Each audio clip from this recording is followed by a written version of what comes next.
Climate action. Better late than never. This year, the concentration of atmospheric carbon dioxide reached its highest level since the beginning of observation. This is a 50% increase from the pre-industrial levels. This year, the Intergovernmental Panel on Climate Change, IPCC, published a very significant finding. According to that report, the Earth has warmed 1.09 degrees Celsius since pre-industrial times. The climate crisis knows no border.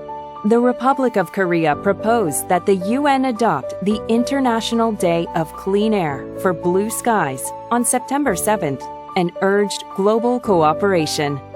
The importance of climate change has become a global issue, partly due to the observations of a British engineer. This engineer made the observation that human activities may affect climate change. In response, the world established the Intergovernmental Panel on Climate Change, IPCC, and signed the first international agreement, the United Nations Framework Convention on Climate Change, UNFCCC, in Rio, Brazil, in 1992. The objective of the UNFCCC was to limit the emission of various greenhouse gases and prevent global warming. With the adoption of the Kyoto Protocol in 1997, developed countries set specific reduction goals to achieve this objective. Since 2015, almost all parties to the UNFCCC have signed on to the Paris Agreement, setting their own national greenhouse gas reduction targets, including specific implementation measures to reduce greenhouse gas emissions. And now, in the face of global warming and the climate crisis, countries around the world are acting on their commitments to achieve carbon neutrality. Last year, the Korean government revealed the Korean Green New Deal, a strategy to transition to a low-carbon economy while stimulating job creation.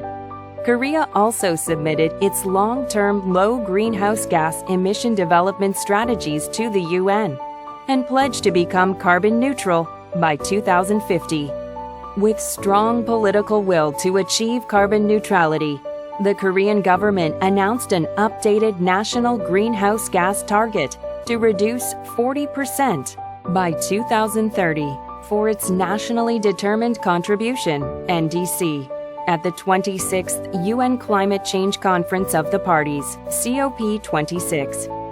The ROK also joined the Global Methane Pledge, planning to cut 30% from the global methane emissions by 2030.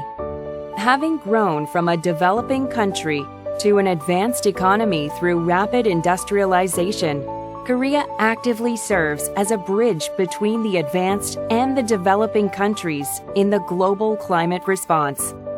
Under the initiative of the Korean government, the headquarters of the Global Green Growth Institute, GGGI, an international organization supporting green growth in developing countries, was established in Korea in 2012.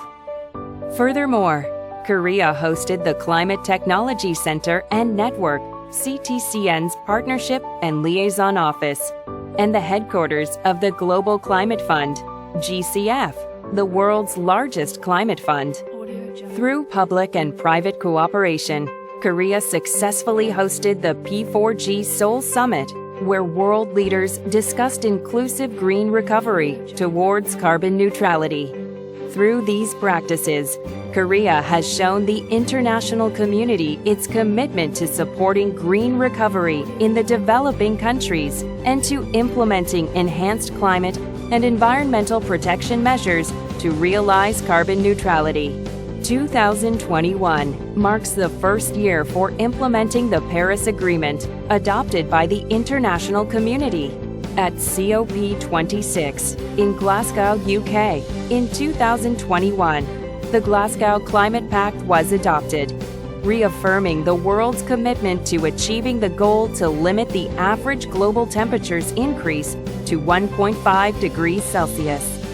Carbon neutrality is a challenge that requires fundamental changes in our social and economic systems.